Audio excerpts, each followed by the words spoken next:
meeting of the CIC of April 4th, 2022 is now called to order. Dennis, would you please call the roll? Yes. Elyville, Carla? Here. Dee Dee is, she's. Present. Kanema, Linda? Present. Myself, Caulfield, John? Here. Gaffney Lane, Ray? Is Ray here? He may join a little later, I'll let you know. Hillendale, Sarah? McLaughlin, Denise? I'm here, and also Will is here. Good. Welcome. Park Place, Steve? Here. And Bob? Here. South End, Bonnie? Is Bonnie going to speak? We see her, but we don't hear. I'm here. Thank you. Good. And I believe that's it. We have Adam present. Welcome. That's it, Bob. Okay, thank you. Is McLaughlin officially have a second member? We do. Would you please introduce her, Denise? This is Will Ilkison. Ilkison. Ilsison, yeah. Sorry, it's a Ilsison. terrible name. That's a tough one, but we'll And, get used to it. She lives on Jefferson and what is that, Third? And third. Is your mic on? Nothing is on here. Oh, yeah. Take a look and wait for it to be read and make sure, because we're sending this to YouTube to make sure to speak into the mic. So you want it Is to be this read? one working? That sounds like it. The red dot. The red dot at the bottom. Is that one working? Yeah. Okay, Yeah. there we go. Thumbs up. Well, welcome to our group. Thank you. We're pretty easy to get along with. We hope you are too. For the most part. Okay. Do we have any public comments this evening?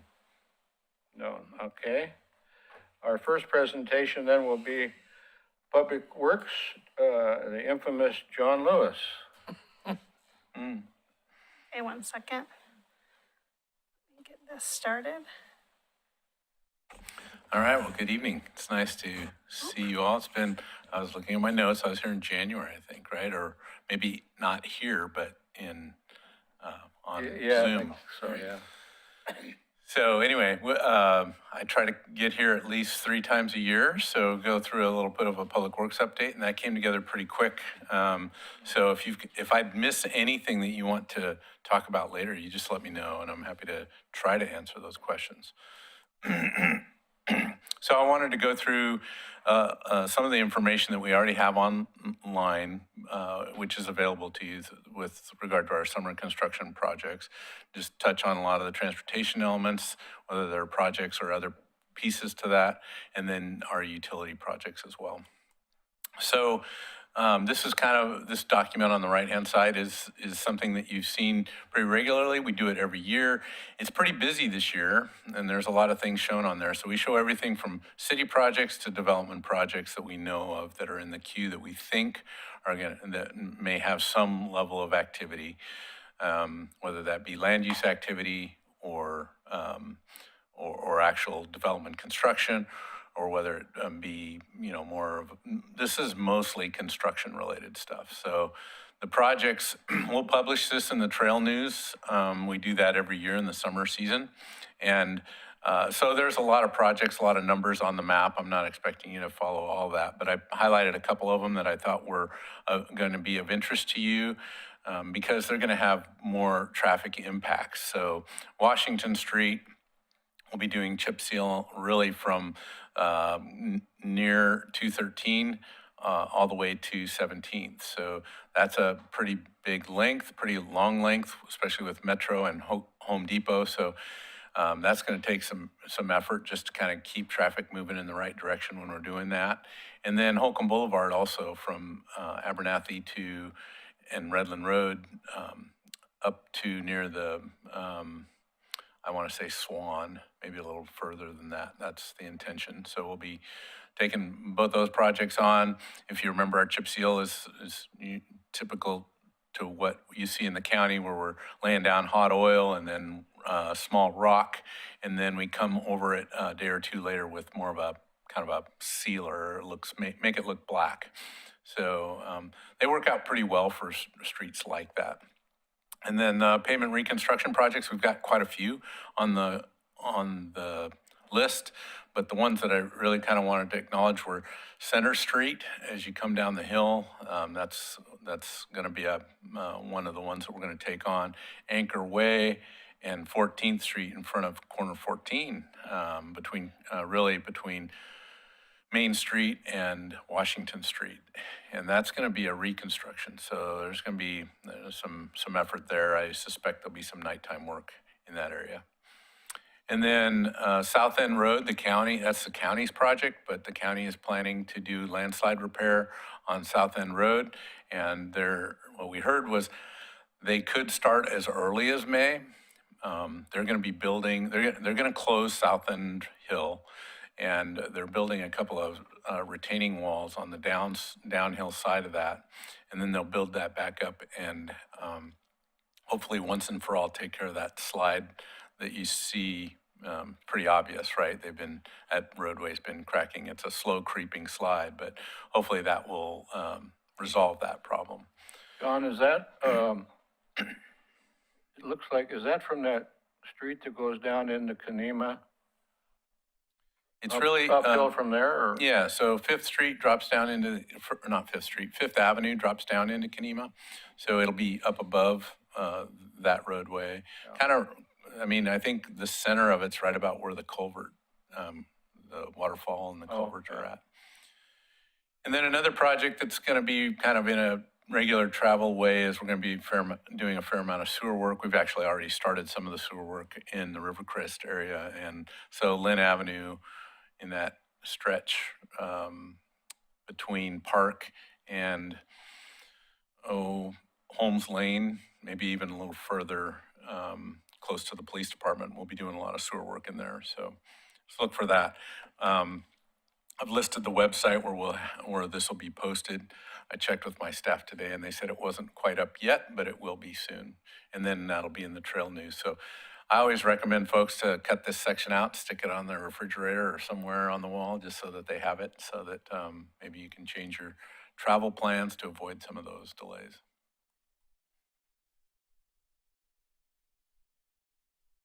I can do next slide if that's easier. Okay. I'll let you. Oops. Keep going. Yeah, okay, so transportation project. The other thing, if you remember your payment, you all get a monthly bill for payment maintenance utility fee.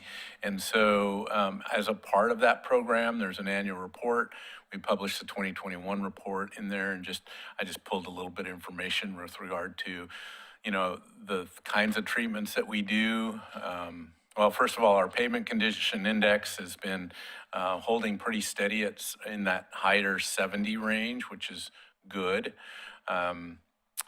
77 out of 100 is better than where we used to be. We used to be at 68, so we've raised that about 10 points over the term of the program. But as you know, between the volume of traffic and the size of the trucks, we still struggle to keep up. It's not like we don't have any potholes and we don't have any worn pavement. We still have a fair amount of it. So, but we're keeping up with that. But 77's not bad. And then just wanted to share some of the pavement costs associated with slurry seal and chip seal. So those costs are much more affordable than some of the other things, like some of the reconstruction work. And so we've listed some of those projects. I didn't pull the square footages off those, or square yardages, to try and convert those to square yardage prices for you, but just recognizing that every penny that we collect from the pavement maintenance fund goes back into the pavement, or we do spend some money on ADA ramps and repair of the ADA ramps at the intersections out of that fund as well. Next slide, if that worked. Did you do that, or did I? I think we both did it. Now I need to go back. Okay. This is mostly for those of you who are interested in land use. So we've had design standards, but they haven't been published design standards. So along with our code, which gives us some direction on street design standards, we've got sewer design standards and stormwater design standards and water design standards. We're working on street design standards. So really we want to stay compliant with the code, but this dives much deeper than that, and it talks about, you know, the type of striping and the kind of striping, the pavement sections, the road sections, what those kind of look like, signs. It just covers a whole slew of different information. So we're working on those right now, and hope to have something adopted this summer. Or is there some kind of national standards that you go by, some book or something that guides you? There are some, but most of those are related to larger facilities. They don't necessarily always touch on the local facilities. So any kind of state or even county road, we would, these may not apply, but for the most part, any of the development kinds of things that you see come across our desk, we'd apply those standards. And really, that would be a document that would be handed to the development engineer or the project engineer to be able to utilize.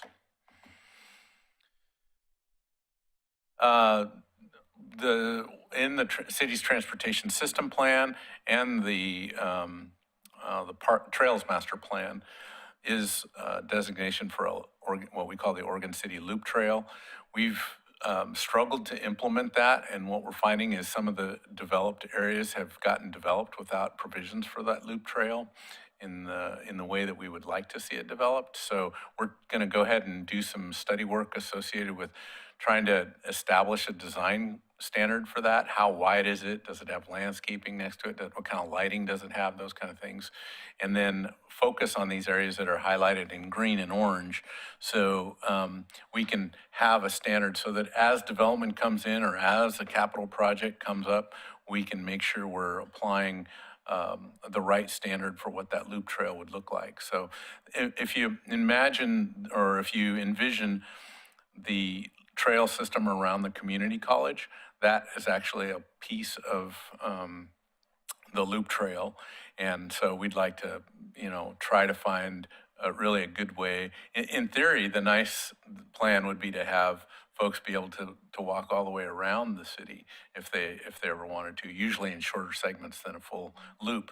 But the intention is to have that loop trail. So to try and realize that, that's where we're doing some of this design work. And we just, in fact, I think it's in the commission's packet for this next month to hire the consultant to get us through these little pieces of it right here. And that'll take about a year to complete. I mentioned the South End Road slide. Just keep in mind this is the area. So you were asking, Bob, what the area is. This is a picture of right about dead center where that problem is at. There's two significant structural walls that they're planning to build. Before they even build those, I think they core that road down several feet. And they're going to be doing drainage improvements. Obviously, once they build the walls and they start building that back up, there'll be a completely reconstructed road.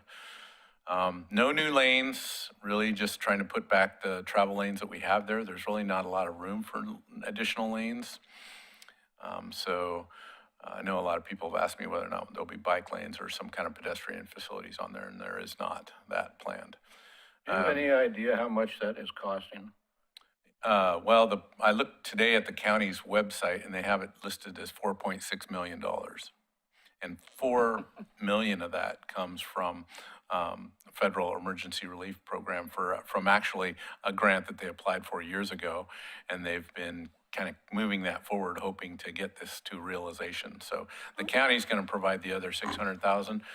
A lot of folks don't realize it, that while it's right in the heart of Oregon City, the city's never taken over jurisdictional ownership of South End Road, so it's a county facility. That's actually less money than I would have imagined. They're not doing, so it's not a real long section. They're focused pretty clearly on the area that's showing the most problems. Sounds like Dee Dee raised her hand. No.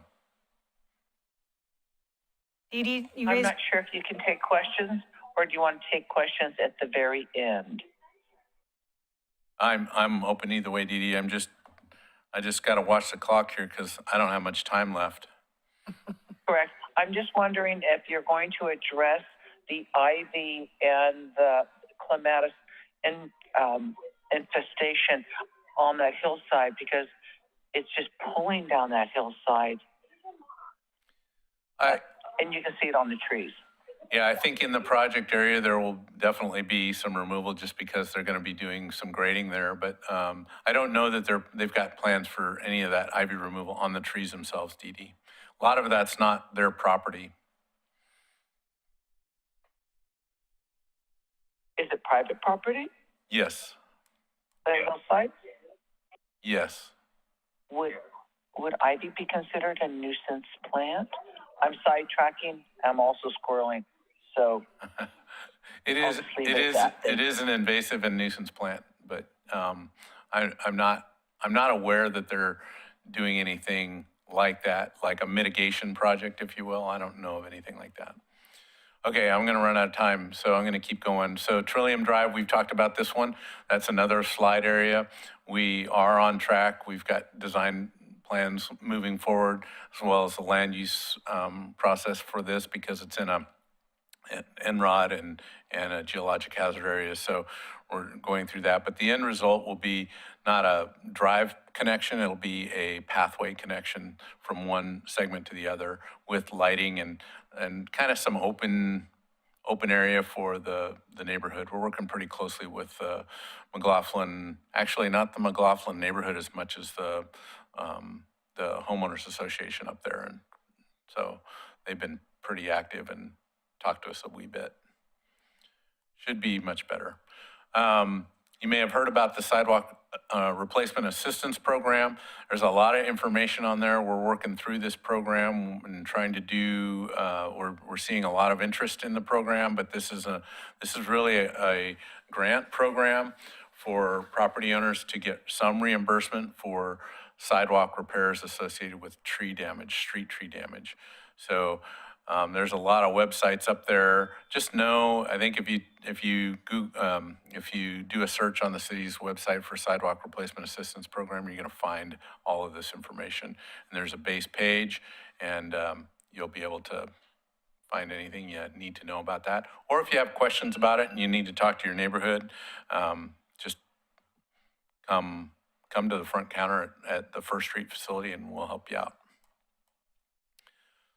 Let's see, lots going on. If you're interested in traffic counts, we do post our traffic counts every 3 years. We've done them, so the 2021 traffic counts are posted on the website. You're welcome to look at them. A couple other things between planning and public works. We're switching, John Replinger, who's been our development review transportation engineer, retires after 30 years. He's a contract employee or a consultant, if you will. And so we're going through some transitioning with that right now, and we've contracted with DKS and Associates. They're another traffic engineer. They're the traffic engineer who worked with us on our transportation system plan. So we've hired them, and they're going to be doing some trainings similar to what John has done in the past. But Aquilla has lined this up for did we confirm the 25th? Okay, so Aquilla is going to have that at the Planning Commission meeting, so it'll be first opportunity to meet those folks. We've talked a lot about this internally just because, trying to figure out traffic engineering during a land use, a contentious land use project is probably the wrong time to learn. So pay attention to that, try to get to that meeting, even if I think it'll be online as well. So we'll record it, but just wanted to share that little piece of information with you.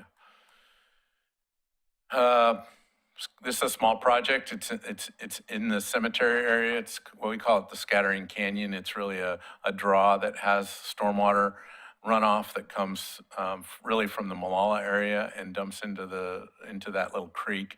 And it's been eroding and incising. So the Scattering Canyon project is one that we're planning to really change the grading in there, put some grade control structures, and by that I just mean some check dams kind of made out of natural rock and landscaping, and then it'll all be landscaped. So that's supposed to happen this summer. We mentioned the sewer I&I program in the Rivercrest Sewer Basin. That's underway right now, and there's just going to be a lot of disruption, I guess, to that neighborhood as we move through it. There's a couple of different projects that are going on in there, but they're all related to sewer lines. A lot of it'll be done trenchless, which we call trenchless, which means it, it doesn't dig up the streets as much. They all have some impact on the streets, but some less than others. And then there's some open trenching where we'll actually be doing a traditional opening up the trench and putting in new pipe.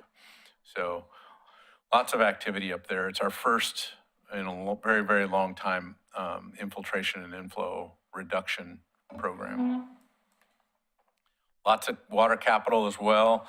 And Bob, I'm way over time, so I'm just gonna say Okay, go ahead. we've got a lot of water capital improvement projects on the books, and we've got some reservoir projects. We've got some utility. Right today, we've got work on 6th Street that was underway.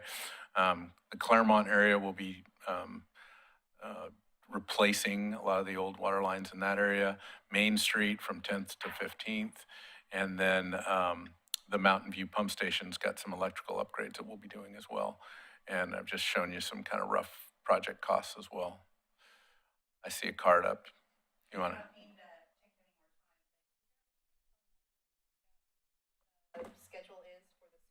Improvements, stormwater sewage improvements. I didn't look at that. There should be, yes. Okay. I didn't look at that project website though, but there is a project website or web page, I guess I should say. It's on the city's website, but it's a web page. And we should be able to get good information there. And if we don't have it up there, I'll make a note and try and take a look at that. Yeah, we're just, I know there's other neighborhoods, but we're one of them that probably has really old sewage lines on top of others, so. Oh, do you mean a schedule for Like, where we're going next? Yeah, Oh, no, the focus is in, I don't believe it's in the Elyville neighborhood yet. Okay. We looked at some of those that have the most infiltration through flow monitoring a few years ago.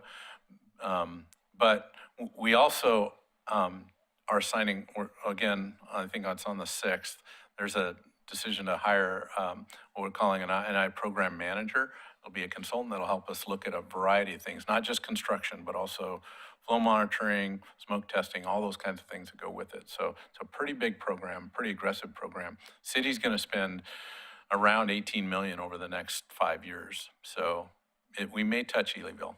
thank you. And then, let's see, the 12th of April, we're coming, the city commission asked us, they wanted to look at a pretty deep dive on SDCs and a pretty deep dive on residential. On utility rates. And these slides are just focused on residential. There's a whole bunch of other slides that will be presented on the 12th that are related to commercial as well. But these are just a couple examples of the combined SDC for a single-family home and a combined monthly utility rate for a single-family home as well, and where we fall on that scale. Lots of stormwater facility maintenance going on. Most of this is kind of an extension of some of the ice damage that we had. So we've just been able to find the contractor to come in, and I think we've done most of the cleanup that we're planning to do this year. But just kind of, if we've touched your neighborhood or touched your neighborhood stormwater detention facility with clearing and cleanup, that's a lot of it's invasives or things that have kind of grown in that weren't ever intended to be in there. So kind of clearing some of those out, and where we're doing more cutting than maybe we'd normally see, we'll reestablish it with plantings that are more native plant types or tree types. And that's it. Celebrate Public Works Week. We're coming up on that in May. Happy to answer any questions or not. Does anybody out there in Zoom land have any questions? I can't see them on there. Yeah, sorry, this is still, I need to switch this.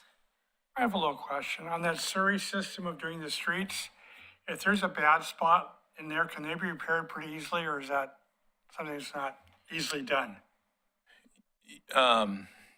You mean after this? Yeah, after, Yeah. like on Glen Oak, they did that a few years ago, and there's, off the side, there's like a big pothole. It's not where cars normally drive, but I just see it breaking up, and then if that would continue to be a problem, it needs to be repaired, or is something not easily repaired? You know, the story seal is really just a way to kind of seal that top. It's not a great long-term product. It's something that we need to probably do every 5 to 7 years. So we kind of go through a cycle of that. But yeah, we've had some scenarios where either contractor's work is bad, and we'll call them back and ask them to come back in and take care of it maybe the next year when they come through. There've been other instances where people have just needed to get out of their driveways before it's cured, and they turn on it and they damage it that way. We'll ask them to fix that as well, but we usually have to pay for that. But I don't get too worried about it, because it's really just, the idea is it kind of fills in the pores of the old asphalt and helps prevent water from going in, right? And so, yeah, it's not, I would say we'd rather not have it damaged, but if it is damaged, it's not the end of the world. Okay. Ray, you had a question? Yes, I have a question about the trail design standards for the Oregon City Loop Trail. I'm wondering if the intertwine lines design standards are going to be used, or are you looking at a different design standard? I think, Ray, we're looking at a different design standard, but we will look at that document for guidance as well as many other documents. All right, thank you. Any other questions? Oh, yes. Go ahead, Linda. You have a beautiful new building up there. Very pleased with it. Is there any chance that that could be used for neighborhood meeting spaces, as we're hurting for meeting spaces, as we're coming out of COVID?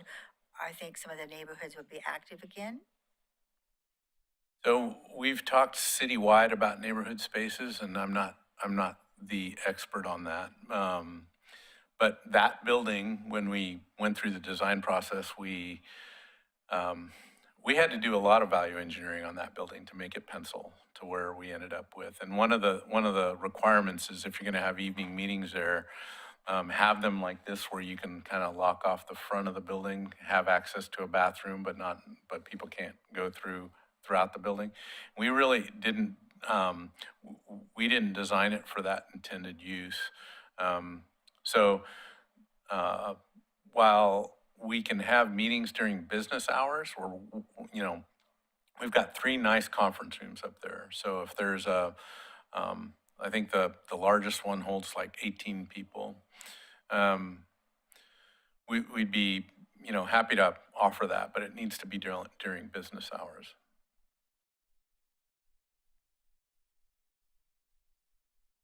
Any other questions, comments? Okay, thank you, John. Thank you. Always very informative from you. We appreciate it. Our next presentation will be the expansion of corner 14. Now, I had Dan Fowler listed here, and he sent me an email, said that his daughter Charisse will be presenting. So Charisse, is your last name still Fowler, or is it? Riley. Riley? Riley. Thank Do you. I push the red button? Yeah, please.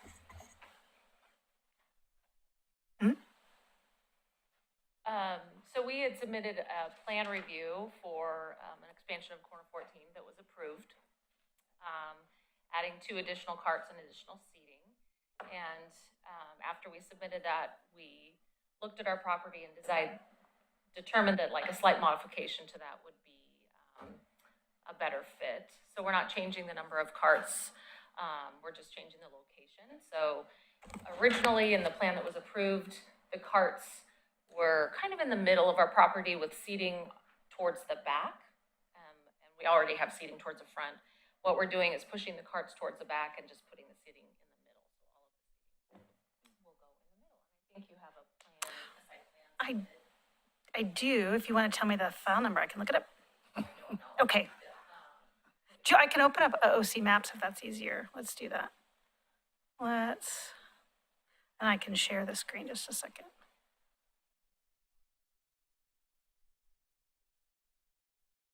Let me go find you.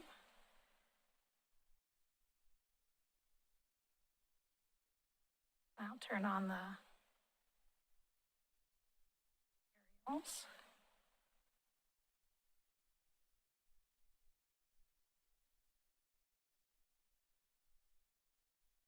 There we go. No, I need to know the file number. Sorry, I didn't know. But here is I can share the screen, and that is showing the existing conditions as of this August, if that's helpful for everyone to see. Thank you.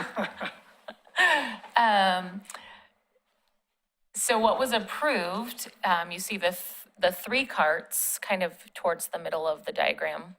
What was approved is to put 2 additional carts horizontal behind them, and then towards the back of the property, additional seating. And so what we would be doing in lieu of that is just to take those 3 carts and slide them all the way to the back. The 2 additional carts would fit in that space, and then the seating would go in front, connecting it to the seating that already exists.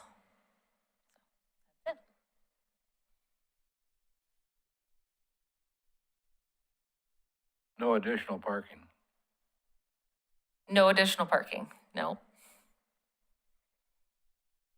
But we do have more parking than the code requires already, so. You're still gonna add the 2 Yeah, carts? it's the same number of carts. So instead of putting them behind the 3, we're gonna take those 3 and slide them back and add the 2 additional. Where do they go? Next Next to them? Yeah, they'll fit between kind of the tree and where that car is, the 5 there. So the carts will make an L shape around the outside of the property. The plan, the number of carts and the seating has already been approved. We're just kind of changing the design. That's it. Any questions? Carla? So there is a trail right there. Is it privately owned, do you know? Like that goes down, That's a privately owned, someone put in the stair steps there. okay, so will they still have access to coming down with the carts there? or- I don't know if that was a pre-approved staircase or, Okay. Number 2 is, I know the lot and the building's about probably over 5,000 square feet. And as my neighborhood association, we're dealing with development and stormwater. One thing is stormwater and grading design. It looked like on the initial plan that never existed before. Is that something you guys are looking at in the future at all by chance? I think if we did something that required additional looking, we would do that. But right now, we're sticking with the current infrastructure and what's been pre-approved through our planning.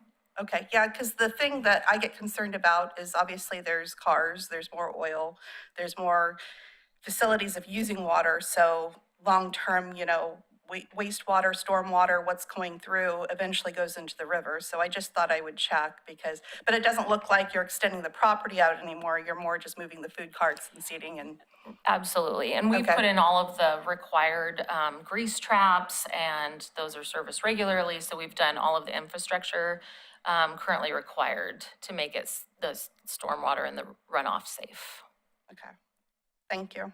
Thank I you. remember when that was first being put together, there was a huge amount of excavation work that was done on that property for all that That's right. infrastructure stuff. Yeah. So, and knowing Dan's commitment to quality, why, it's probably done right. Well, all the concrete was replaced, but I'm looking at the old, that there was no upgrading stormwater. So that's why I was asking. Any other questions, comments? Okay, All right. thank you, Sharice. Thank you. Thank you. Thank you. Okay, our next presenter is our soon-to-be world-famous new community development director, Aquilla Hurd-Ravich. Thank you. Well, I'm glad I'm world famous and not infamous like Mr. Lewis. Good evening. Thank you for inviting me tonight. Chair LaSalle had invited me to just introduce myself and give you a little bit of background. Where should I start? So I've been in planning, probably longer than I care to think about at this point, but a couple of decades now, since the early 2000s, I started out working for a city in Southern California, city of Torrance, which is kind of sandwiched between Los Angeles and Long Beach. And it felt like a small city in comparison to what was around us, but it was pretty large. So I started out there just doing current planning and then moved up to Oregon and started working for city of Tualatin as their senior planner and did a lot of long-range planning. And so that included things like urban rural reserves and concept planning. And when I came in, I got to finish up a concept plan called the Southwest Concept Plan, which is, I don't know if you're familiar with the area, but basically we're 124th, there's an extension of Southwest 124th Avenue, and that's the area that I came in the middle of and finished up. And then we worked on Basalt Creek, which was another concept plan that was between Tualatin and Wilsonville. And so that was a very interesting experience. And then in between, I got to spend some time in the Stafford Hamlet and getting to know some of the folks out there and working on that. So then I was planning manager there for about 11 years and then became community development director for a couple of years. And then 2020 came along with lots of gifts for us. And so when the pandemic hit and schools shut down for a while, I elected to take a break basically and stop working for a while and help my kids get through online school. And then, thank goodness, they're back in school now. And so there was an opportunity to come over to Oregon City.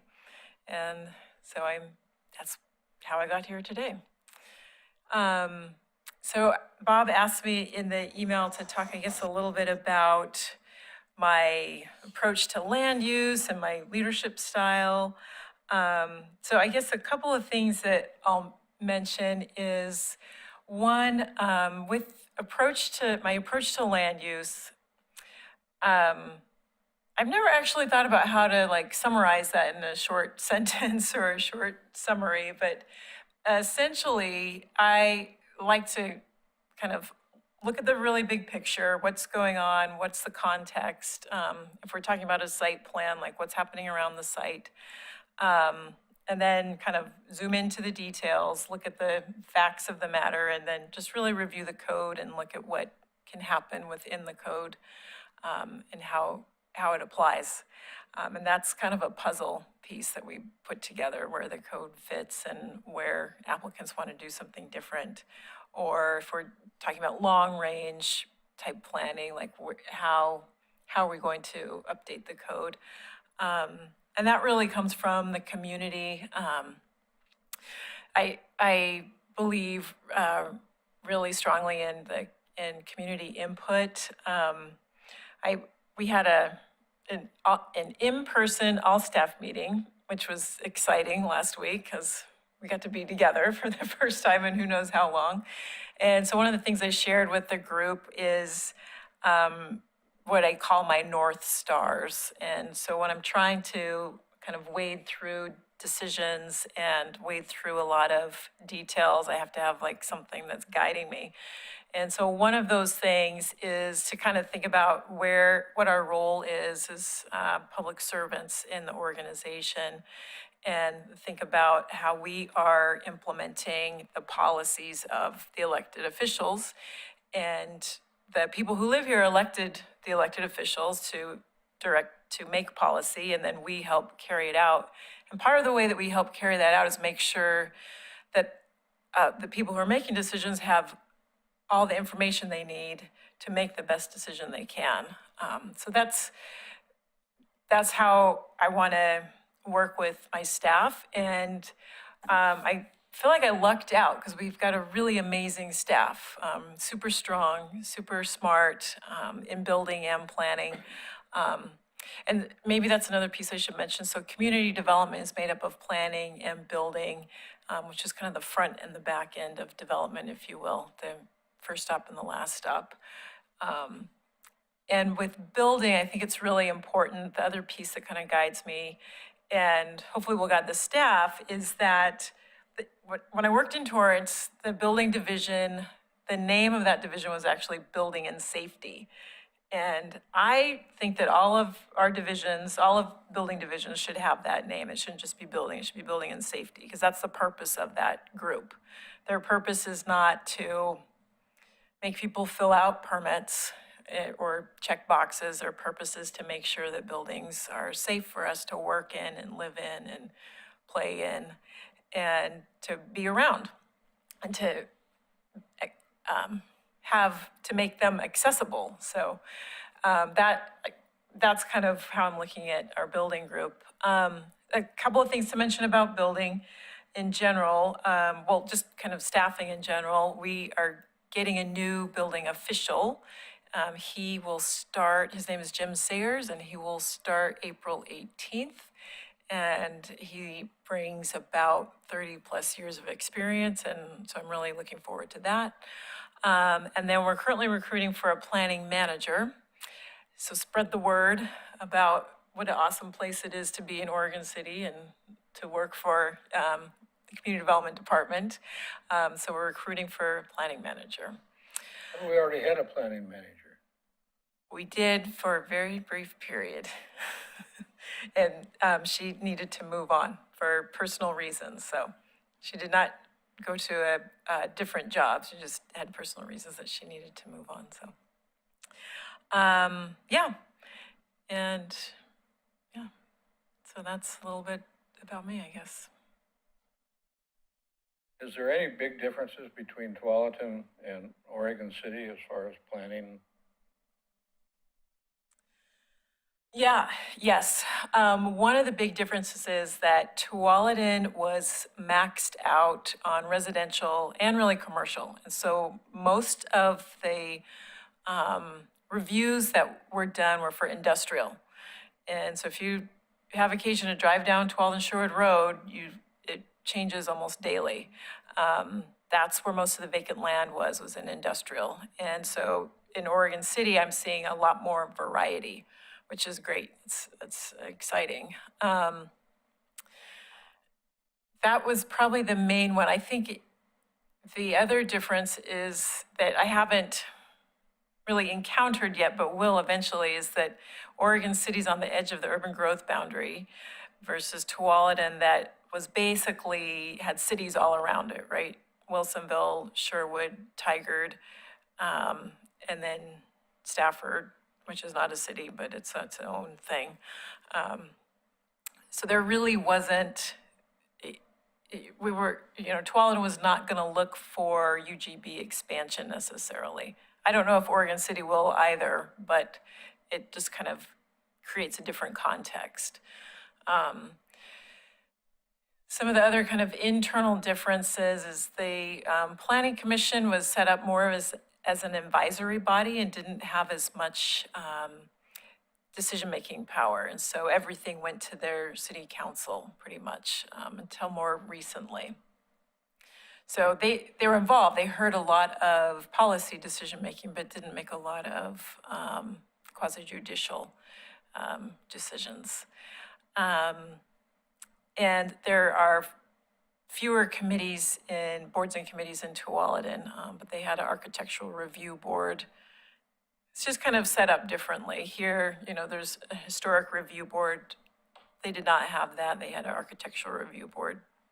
So those are some of the differences. I'm pretty familiar with all that expansion out there because I retired from a HVAC company out there, Aero Mechanical, and that was about 10 years ago, I think, or less. And huge amount of industrial, commercial expansion out there. Yep. Amazing. Any questions, comments to, go ahead, Carla. I'm curious, number one, what you'd like to see maybe different than what you've seen before in your position for Oregon City. And then number two is, do you see in the future any way to cut down, we outsource to land use attorneys on cutting those costs down in some way? Well, let's see. So your second question about the land use attorneys, I feel like is not my decision necessarily. That, I guess, maybe that's another difference. In Tualatin, there was an in-house attorney. And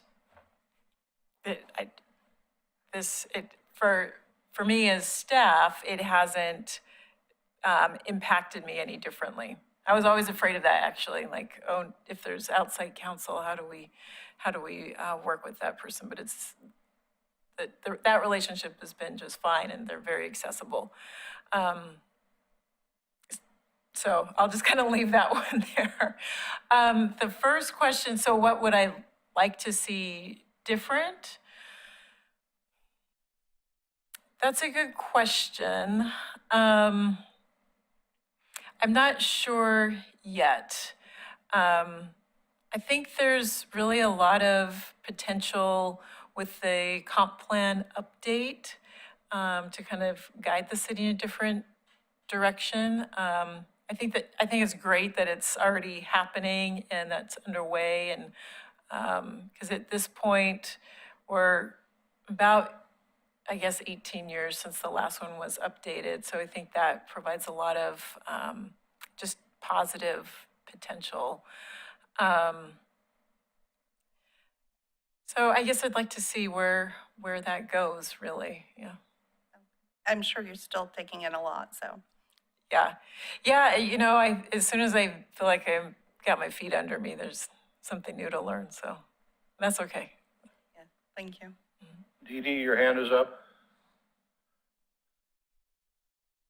Yes, I'm very familiar with the Torrance area, and I'm also spent the last couple of my years of work out in Tualatin off 97th Avenue. So both of those areas are extremely industrial, extremely bleak in their green spaces. Anyway, I'm going to cut to the chase. I'm the local person who just loves to see what greenery and will be protected with this growth. I'm hoping that you will stress, instead of just appreciative, but stress to the developers that have come out there to do more native plantings and tall trees, not hybrid trees that are so commonly put into industrial areas that are meant to live for 45 years and only grow 40 feet tall. We're losing all of our native trees and oaks, and if there could be any way of retaining any of those, would be a huge plus.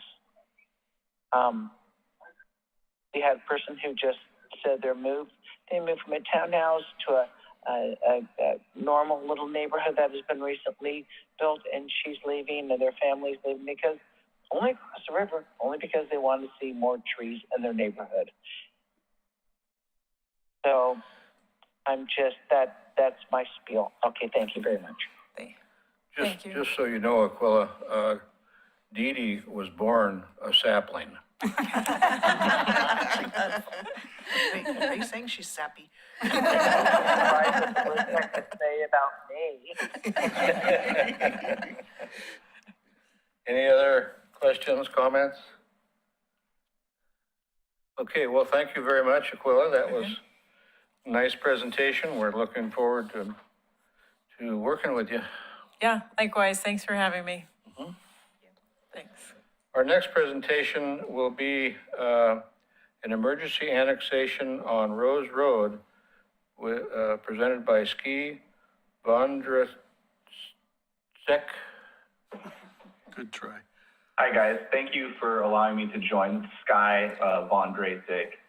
I also think it's kind of important to point out that my address on the agenda is not correct. It's actually 19024 instead of 19204 Rose Road. That was my slip finger, so I apologize on that one. That's okay. I just want to make sure everybody's aware of where I'm actually at. So I am here to request an emergency annexation. So I really just bought this property 5 weeks ago. I closed. During the inspection period, it was determined that the septic tank is not good anymore. Basically, we had it pumped and then inspected, and they said that I should replace it, but that's not an option with the fact that the sewer is on Rose Road. So I was thinking, well, I can go through the annexation process. I know it's a time-consuming, takes months and months to do it, but the old owners were using the septic tank, so not a big deal, right? Well, about 2-3 weeks ago, my son, he's 5, he took like a 30-minute shower, and I think that what happened is that's when the tank actually filled up, and you started to be able to smell the septic in the yard. And now anytime anybody runs water for more than a couple of minutes, we get that smell. So clearly there's a big issue with it. So I'm trying to connect to sewer, and I was told I have to annex into the city before I can connect to the sewer. So I'm here tonight to ask for an emergency so that I can get connected ASAP. And that's really all I've got. I don't have anything else to present. I'm not trying to develop or build or do anything like that. I'm just really trying to get hooked up to the sewer. And I think this presentation was because there's no organized neighborhood association Correct, there. for South End. It has come to us as the CIC. So that's the reason. The next step for Skii, oh, sorry. And That's what Christina had told me. Yep, go for it. and is your property, the one that we're showing in yellow, the only one that's not annexed into the city? Is that, or is that just highlighted? 'cause I'm that's not his 100% sure. Here, I'll take off the but aerial I photos. I believe most of Rose Road is not part of the city. I could be wrong, but I believe most of Rose Road, on the left-hand side at least, the larger lots are not annexed into the city. Correct. Rose Row South is still a little finger that's in the county. But this gentleman touches Rose Road, which is in the city. And so he has the ability to annex in. So the next step for him is he will be working with our Public Works Department for a hookup permit, have a pre-application with us, and pay for the annexation process. And we allow emergency annexation once you have a completed annexation application. You can work to get your permit because the annexation process takes a couple months. But the next step is to turn in the annexation application, then he can get his sewer permit. So how soon can they connect to the sewer? Well, as soon as Skii still needs to make a pre-application conference, which I know he's working on, and then submit and pay for the annexation fees. And once that happens and has a complete Sounds like application. it'd be pretty important to get hooked up as soon as he can. Yeah.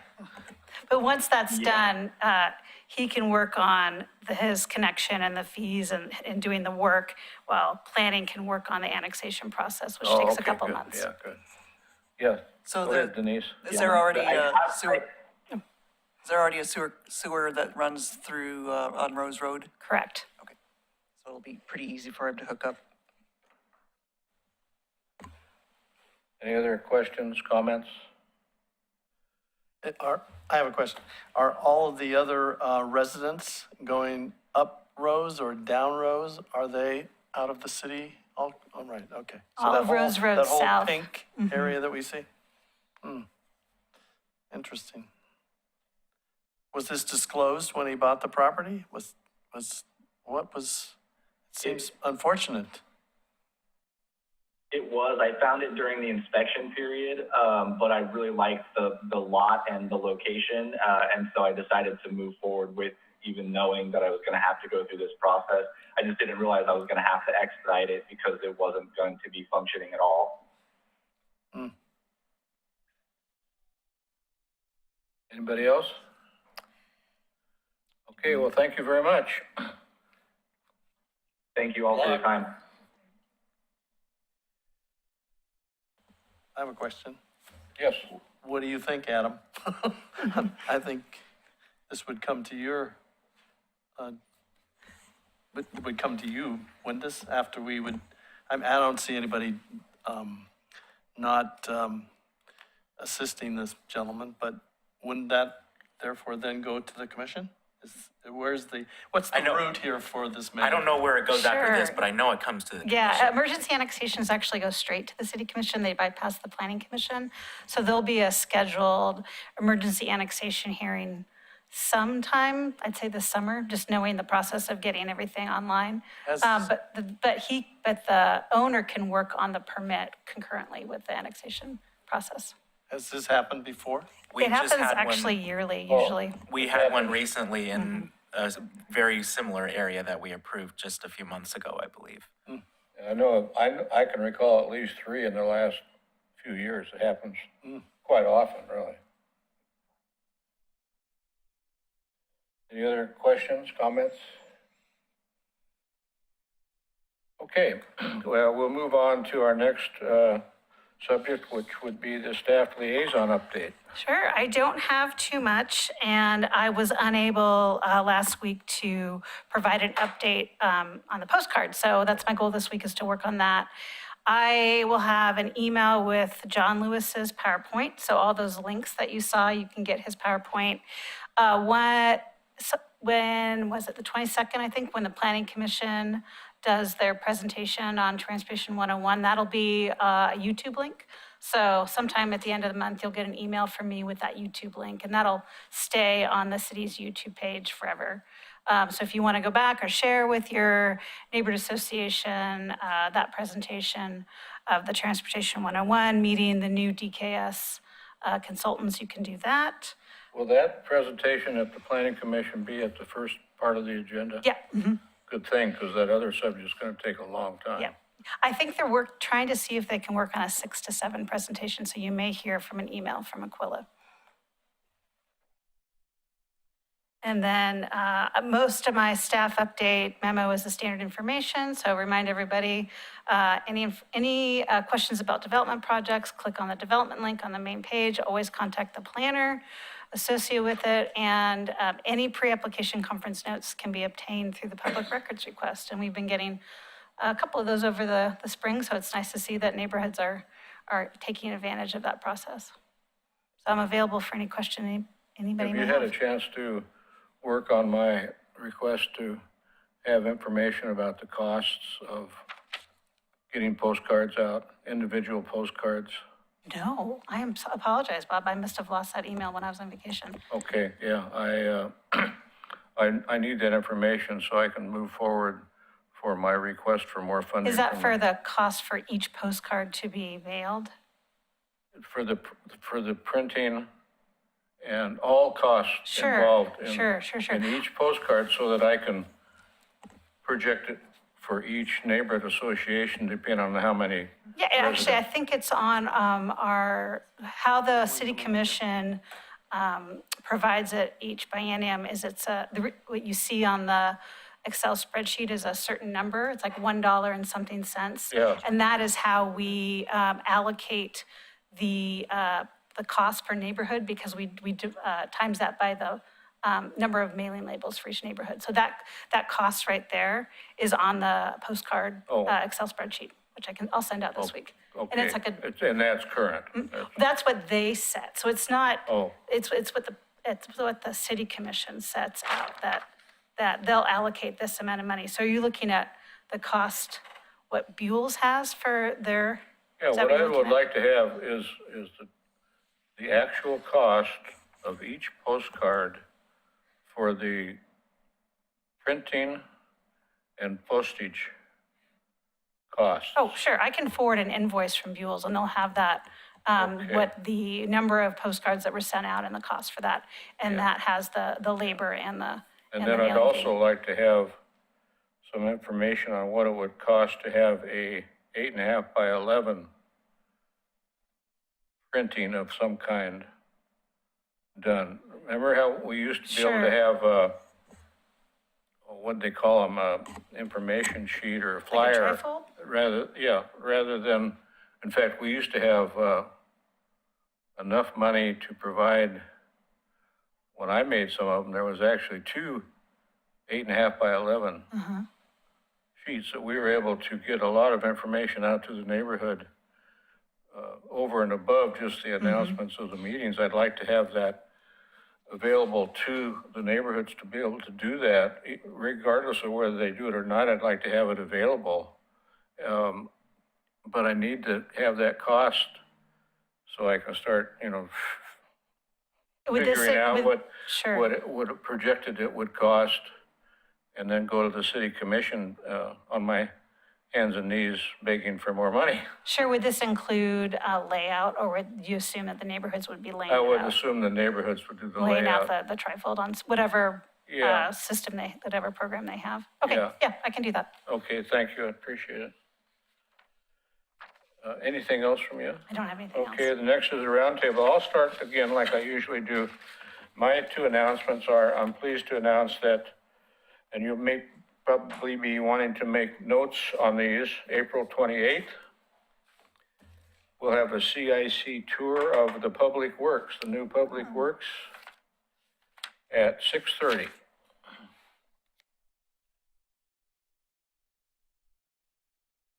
Right. What day of the week is that? April 28th, at the new Public What Works day of the week? on First Street. Thursday? And then on May 2nd, which is actually our next CIC meeting, we'll have a tour of the new police department. So instead of meeting here, we'll meet at the new police department. And I have requested Chief Mann that he give us a tour of the new facility, and then we'll have a short little meeting there, probably just for the roundtable. I'm not going to schedule any presentations for that night at all. You said that was May 2nd? May 2nd at 7 o'clock, our normal meeting time. So I'm pleased that we're going to be able to get that done. That's going to be very interesting. Okay, let's see here. Then we'll go to the rest of the roundtable. Elyville, Carla. We just have a planning steering coming up next week.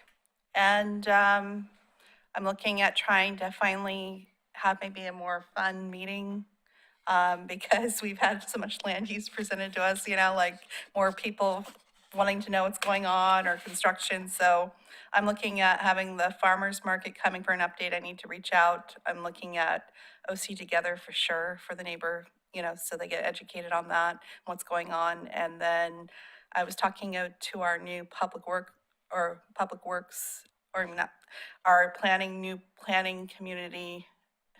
Can I talk at all? Sorry. Community development? planning, yes. Have her come and present to us or just introduce herself. So hopefully, and then plan for an Ivy poll sometime this summer that doesn't conflict with McLaughlin Waterboard. And all for at Singer Creek Park. And then Singer Creek Park, and then we're also looking at doing an ice cream social, because you guys have such a brilliant idea, since it doesn't have, expose anyone to any germs.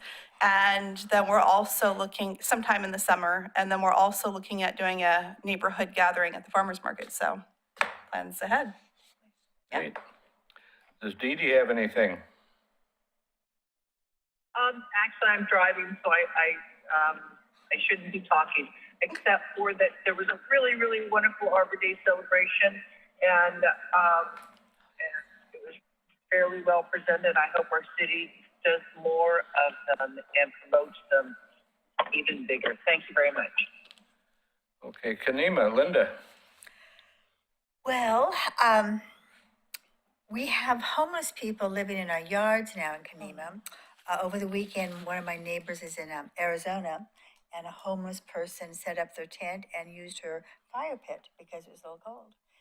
So the police were very responsive, and it's just appalling have that happen to your yard. So disrespectful that they would just pop up like that. And we have very narrow streets in Kanema, And people have been plowing through, because we don't have curbs or sidewalks, so they just go through what our yards. Anyway, it's sometimes very painful, but we'll go back. But the police were very, very responsible to get there. I got the privilege of cleaning up the mess, and there were actually needles in there. So they just weren't homeless people, they were using, sick, very sick. Dennis? Yeah, we have a number of people coming to our neighborhood meeting this month. We have Kendall Reed and we have John Lewis. And I know for a fact, since I bumped into Brian Shaw at Coasters, he says, Dennis, I've been invited to come to your neighborhood association. And I think he's coming and he's going to be talking about some of the issues related to the voting that are going to be coming up with respect to the positions for commissioners. And what's the other one? There's three key things that are being on the ballot, but I'm sure most of you are aware of that. But I think he's going to help us articulate exactly what it is in those clauses and those things that we'll all be voting on in the neighborhood and what have you. That's basically it for me. Thank you. Caulfield, John? I got a couple of questions first, if that's okay. I listen to a lot of the city council meetings and I love the planning committee meetings and try to keep up on stuff. But right off Beaver Creek Road, we're putting that new road across from the college. They're building a huge warehouse there. Who is it? What's going on there? Does someone know? I do. Okay, I figured you would. Sure, it was a contract developer for a warehouse, and it sounds like Clackamas County Operations is moving into it. Oh, okay. So it's basically Claremont's gonna kind of continue across the street, so from the college across the street. And then they'll build building where their shops are now, which is down on Abernathy Road, across from the golf course. They're gonna be moving up to that building. Okay. Oh, well, that'll be good for them. They'll be out of the flood zone. I think that's the long-term goal. Yeah, wow, there's a lot of other stuff going up in that. And the other thing, the company on phone, my phone flashed off and told me that there's a problem with the Riverwalk and the Indians again. And the paper had a little article, but they're not really saying, it's only just communication. Is that a bad deal? We're gonna lose the deal, or are we just up against the wall again? The Sunday Oregonian article, I don't know if many of you have read it, is a really good one. I think it shares a lot of sides and interests. So if you're interested in kind of learning more about the river, I really recommend reading the last Sunday's Oregonians article, and it was on the front page. It's a really good one. I think it provides a lot of background and provides kind of lenses for all parties involved. The only problem with that article is that the picture caption said it was the old Blue Heron Mill site, and the picture was actually of the West Lynn side. Be nice if that would. What are you gonna do? Anything else, John? Yeah, we had a meeting the end of March, and as I've done before talking, that I'm better when the computer's over there and I'm over here. And I sent some emails out that didn't get out. And I did myself my boat, so I was on pain pills and muscle relaxers for a week, so I got the emails out late. And so one of our speakers wasn't there this last meeting. And it's my fault, and I won't mention names, just Bob LaSalle. He was gonna speak for us, he never got an email, so of course he wasn't there. So, my boo-boo, but yeah, just kind of fun things that happen. So things are going well. The end of May, we're going to meet again. Are we still having a lot of in-person meetings, or are we still basically running Zooms? We're in person. Okay. I just kind of get a feel what people are doing. People are asking me, and I can't get a feel from our neighbors one way or the other. So I'm to find out what other people are doing, and see if not in May, hopefully in September meeting, we can meet in person again. So we're just trying to.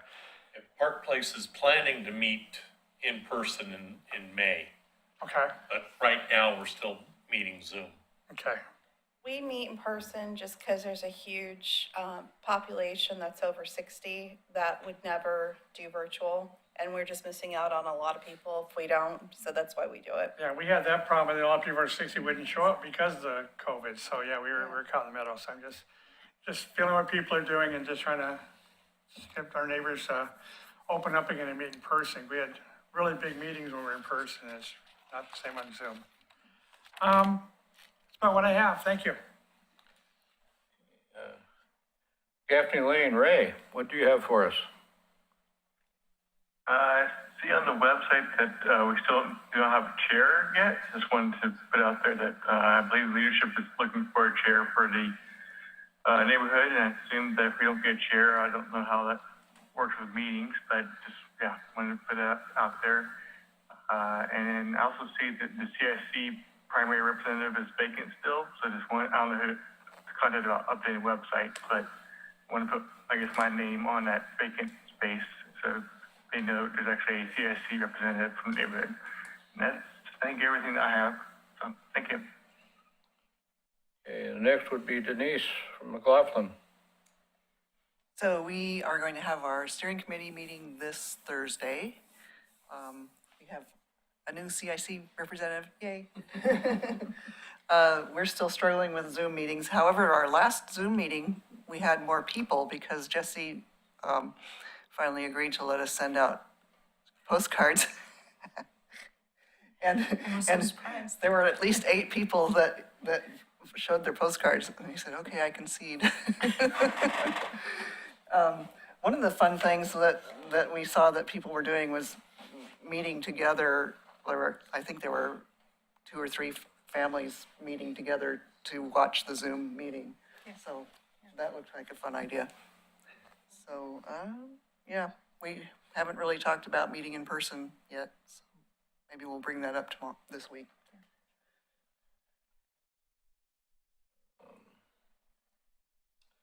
Park Place, Steve.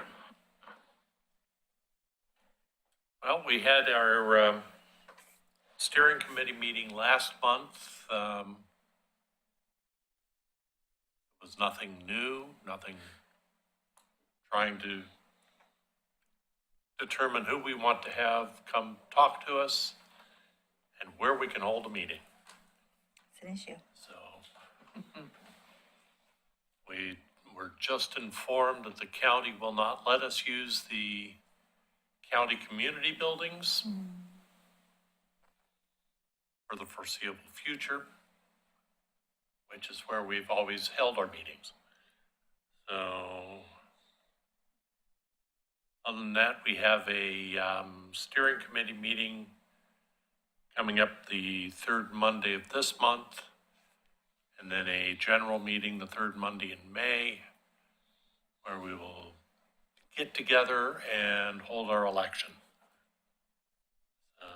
We also have a land use committee meeting this week, which needs to discuss the Park Place crossing. So, all I have. South End, Bonnie. No, we just are inactive, as you know, but I know neighbors have been talking about South End Road, so I was glad to hear John Lewis tonight present, saying that the county's going to move forward with that in May, it sounds like. So that would be the biggest concern, I think, that we have in our neighborhood right now. But we don't have any meetings or any chair people yet.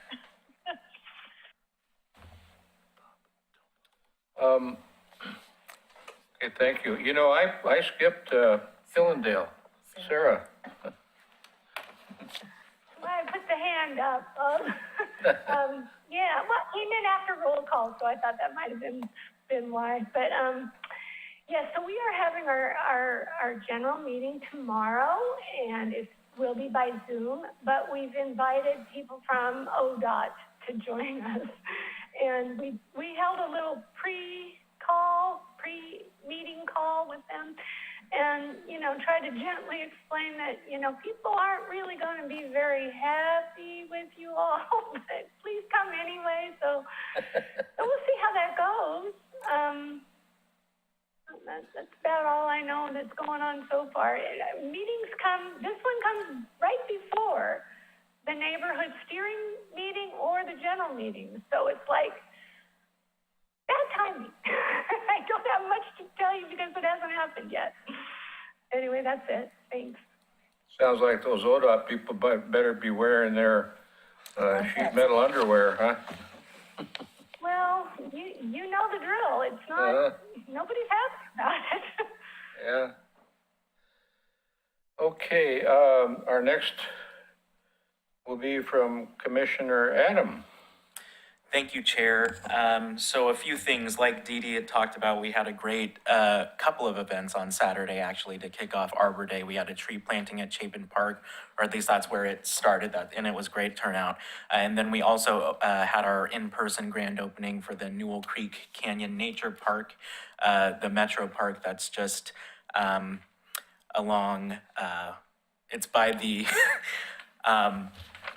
It's by the Wendy's. I didn't want to mention the other building. I wasn't going to refer to the other building that it's by.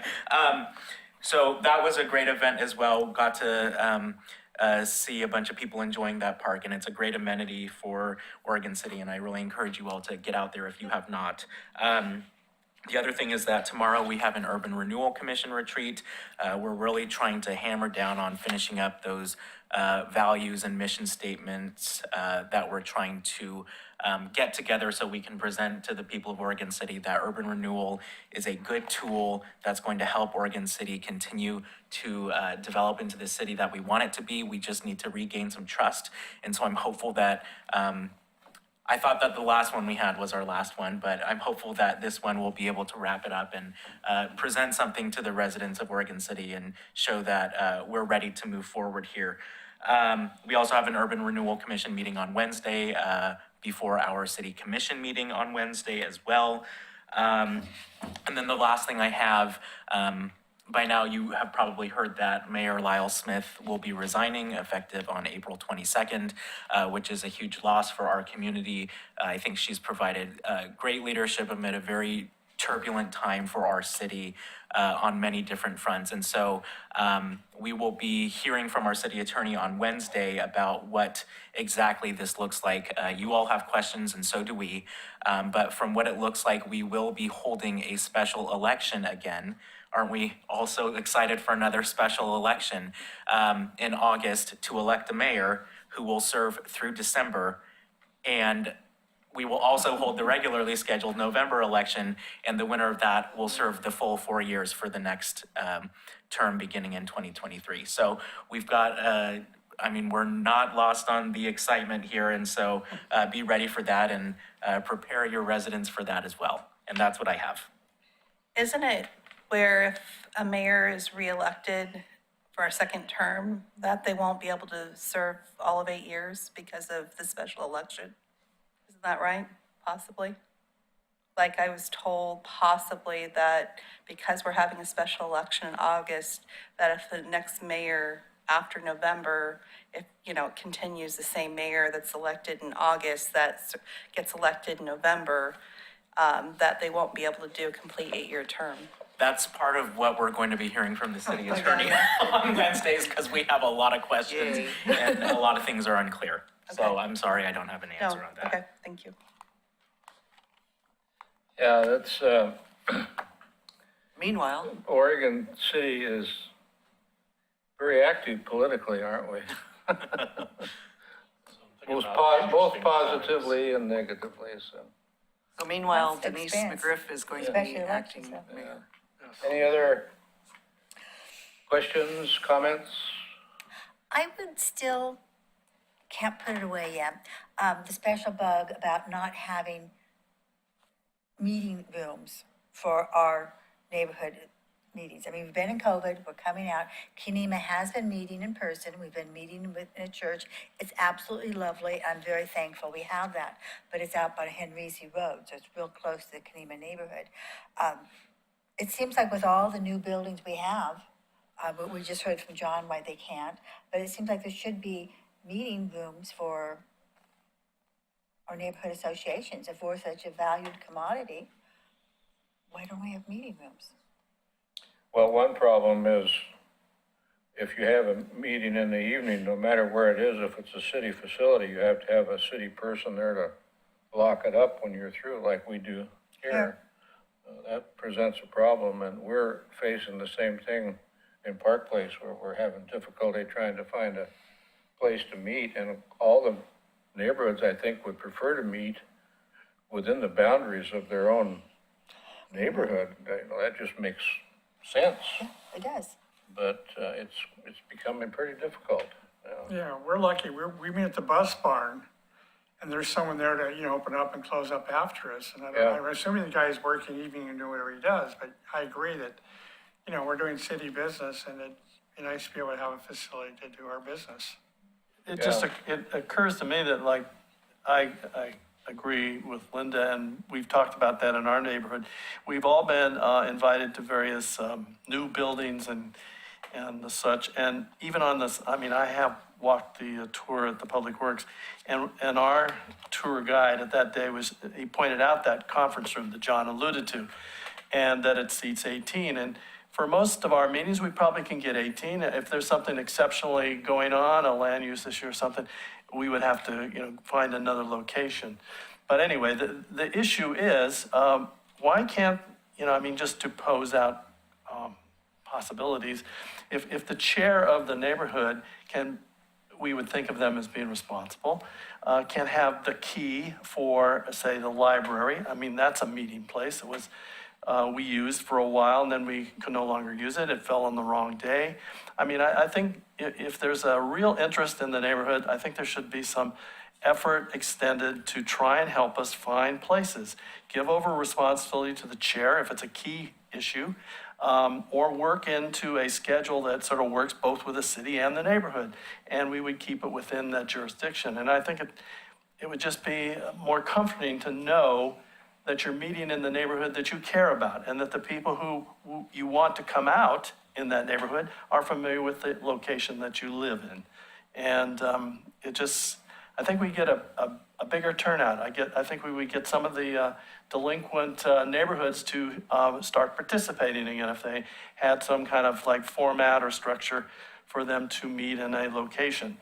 And maybe we just need to find a way to help the neighbors find locations for their meetings. And if it means to change the date or the time that we meet in a neighborhood, then maybe that's a good time to think about it. I mean, it's just something we should advocate for.